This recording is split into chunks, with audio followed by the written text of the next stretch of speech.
बिस्मिल्लाहिर्रहमानिर्रहीम। अस्सलामुअलैकुम, good morning. क्या हाल है जी आप सब के? अल्हम्दुलिल्लाह हम भी बिल्कुल ठीक हैं। और सर्दियाँ इतनी ज़्यादा है ना, और अब सर्दी सही आ गई है, असल वाली सर्दी। और गैस ने भी इतना तंग किया हुआ है ना, तो बस यहाँ पे जी मॉर्निंग का टाइम है। अभी गैस बस मैंने कहा चेक करूँ आई है तो रूम के अंदर हीटर ऑन कर दूँ। और उसके बाद जी अब चलते हैं किचन में, क्योंकि हेल्पर भी आ चुकी है और सफाई काफ़ी करने वाली है, क्योंकि सेन में ना इतनी ओस पड़ती है रात को ना, धुंध की वजह से पानी ऐसे सेन सारा गीला हो जाता है ना। तो बच्चे जब ऊपर खेलते हैं आपको होता है पाँव बार बार के मट्टी ऐसे हो जाती है। तो बस यहाँ अभी बच्चे हैं फ़िलहाल तो अंदर बैठे हुए हैं, यहाँ से सफाई हो चुकी है, कुछ बच्चे बिस्तर के अंदर ही हैं, लूडो चल रही है बच्चों की। तो बस जी मैंने कहा चले मैं किचन में चलती हूँ, साथ में हेल्पर से सफाई वगैरह करवा लेती हूँ। तो सेन बस धोने वाला था, तो मैंने कहा उसे कहा बच्चे अंदर है तो जल्दी जल्दी फिर सेन धो लो। उसके बाद अभी किचन जो है ना ये भी नीचे से सफाई होने वाली थी, क्योंकि मेरा किचन में थोड़ा काम था। मैंने कहा चले मैं ये कर लूँ। यहाँ पे बस जी मैंने अपना सूट गीला किया, मैंने कहा ये हाथ पे धोने वाला है तो इसलिए हेल्पर फिर बाद में धो लेगी। चिकन वगैरह को भी निकाल के रखा हुआ है, और साथ में जी मैंने चीज़ को भी बाहर निकाल के रखा हुआ है, इसको भी क्रश करना था।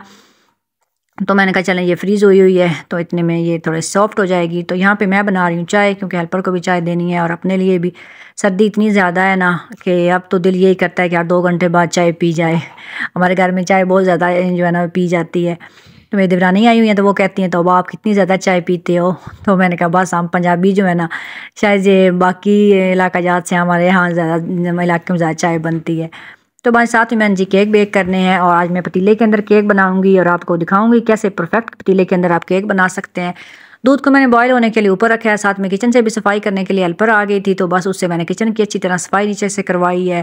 क्योंकि किचन के अंदर बेकिंग का काम होता है ना, तो फिर इसलिए ना कुछ ना कुछ फिर चीनी वगैरह या इस तरह ना तो गंदा हो जाता है, तो फिर 2 दिन के बाद लाजमी इसको धोना पड़ता है। तो यहाँ पे जी मैं अब केक बेक कर रही हूँ, और यहाँ पे मैं एक केक जो है ना वो उसके अंदर जेली डाली है मैंने, और एक केक के ऊपर मैंने थोड़े से आलमंड डाल दिए हैं। तो बस ये मिक्सचर मैंने इनका रेडी कर लिया और दोनों मोड के अंदर मैंने डाल दिया है। पतीला जब भी आपने बेकिंग का काम स्टार्ट करना है, जब आपने बीट करना स्टार्ट करना है, तो आपने 10 में उस टाइम आपने इसको मीडियम से हाई फ्लेम पे आपने इसको रख देना है गर्म होने के लिए। तो यहाँ पे मेरे पतीले आप गर्म हो गए थे, तो इसके सेंटर में आपने कोई भी इस तरह का स्टीमर, ये बाजार से इजीली मिल जाता है, $1 शॉप से भी आपको मिल जाएगा, आप ले लें, इसको सेंटर में रख दें और इस तरीके से आपने ऊपर से इसको कवर कर देना है। अगर थोड़ा सा ऊपर से ये निकल भी रही है ना, कोई टेंशन की बात नहीं होती है इतनी। मेरा एक जो है ना इसका ढक्कन वो बिल्कुल ठीक है, और एक जो है ना उसका जो इतना नहीं ठीक, तो मैंने इसके ऊपर थोड़ा सा कपड़ा रख दिया था। तो तकरीबन मैंने इसको 30 मिनट के लिए इसको मैंने रखा है, और नीचे में आंच जो है ना वो मैंने लो रखी है, इतनी रखी है कि पतीले को टच ना करे आपकी जो हीट है ना वो। तो बिल्कुल ऊपर सही कलर आ जाता है, आप देख लें दोनों मेरे जो है ना वो उनके ऊपर दोनों के ऊपर कलर ठीक आ गया है।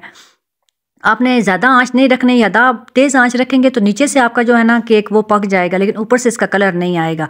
तो इसलिए आपने इतनी हीट रखनी है कि पतीले को टच ना करे, बाकी जो है ना वो कलर बिल्कुल ठीक आ जाता है। तो आप देख लें किस तरह मेरे दोनों के ऊपर कलर अच्छा सा आ गया है। तो बस जी उसके बाद आज मैंने बनाना है पिज़्ज़ा, क्योंकि बच्चों ने कहा जी आज हमें पिज़्ज़ा खिलाएं, गेस्ट भी हमारे यहाँ आई हैं, तो मैंने कहा चलें जी पिज़्ज़ा बना लेते हैं। और बस यहाँ पे चिकन को मैंने ना मैरिनेट कर लिया है, इसके अंदर सारी स्पाइसेस ऐड कर ली हैं, टिक्का मसाला, कुटी हुई लाल मिर्च, सोया सॉस, चिली सॉस, नमक, पिसी हुई लाल मिर्च, उसके अलावा सिरका। तो बस इसको मैं डाल के तकरीबन मैं इसको आधे घंटे के लिए मैंने इसको रखना है, फिर मैं इसको पका लूँगी। अगर आपके पास टाइम नहीं है तो आप फ़ौरन भी इसको करके पका सकते हैं, कोई इशू नहीं होता।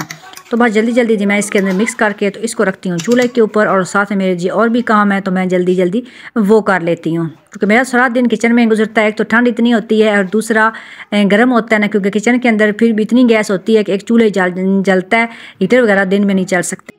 उसके बाद ये केक मेरे ठंडे हो गए थे, तो मैंने कहा चले मैं इसको ना अब डीमोड करके तो इनको रैप करके रख देती हूँ। मैं कटिंग तो नहीं करूँगी, क्योंकि जब मुझे ज़रूरत होगी मैं कटिंग उस टाइम ही करती हूँ। तो बाजी मैंने कहा मैं नीचे से भी आपको दिखा दूँ कि इसका कलर कितना अच्छा आया है, और इसकी सॉफ्टनेस आप चेक कर लें कि कितना अच्छा सॉफ्ट बना है। तो आप लोग भी ज़रूर बनाएं, और फिर भी आपको कोई समझ ना आए तो आप कमेंट करके मुझे पूछ सकते हैं। तो मैंने दोनों अपने जो केक हैं उनको डीमोड कर लिया, अब मैं इनको रैप करके रख दूँगी। उसके बाद जी चीज़ को मैंने क्रश करके रखना है, क्योंकि हमने पिज़्ज़ा बनाना है। तो ये चीज़ मैं घर में बनाती हूँ, इसकी वीडियो मैं काफ़ी दफ़ा आपके साथ शेयर कर चुकी हूँ, मेरे चैनल के ऊपर है, आप देख सकते हैं, मोज़रेला चीज़ है। तो बस जी मैं इसको क्रश करके तो उसको बॉक्सेस में डाल देती हूँ, कि वैसे मुझे भी ऑर्डर वर्क के लिए जब ज़रूरत होती है तो फिर जल्दी जल्दी क्रश हुई पड़ी हो तो ईजी हो जाता है उसको यूज़ करना। और साथ में जी मैं ये चेडर ये चीज़ यूज़ करती हूँ, ये मैं 2 kg का पैक ही मंगवाती हूँ, तो फिर थोड़ा सस्ता भी पड़ जाता है।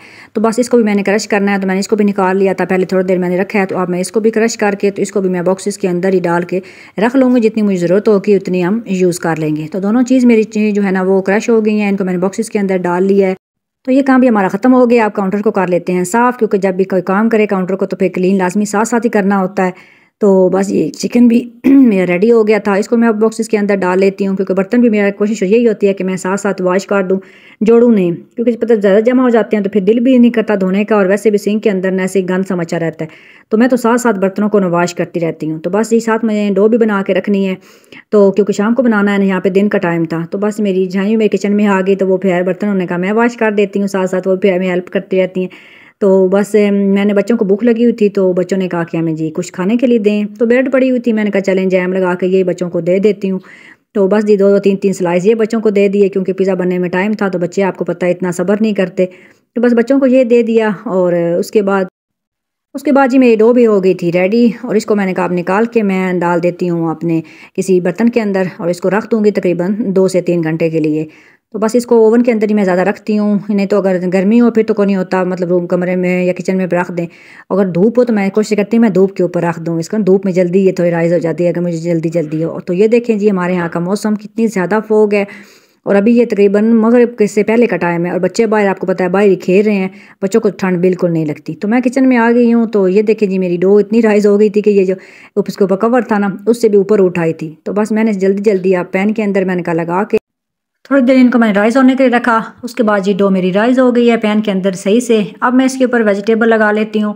वेजिटेबल में मैं प्याज और शिमला लगाई है मैंने, और मुझे तो बेसिकली प्याज अच्छे नहीं लगते, लेकिन मैंने कहा चलें आज लगा ही लेती हूँ, गेस्ट भी आए हुए हैं।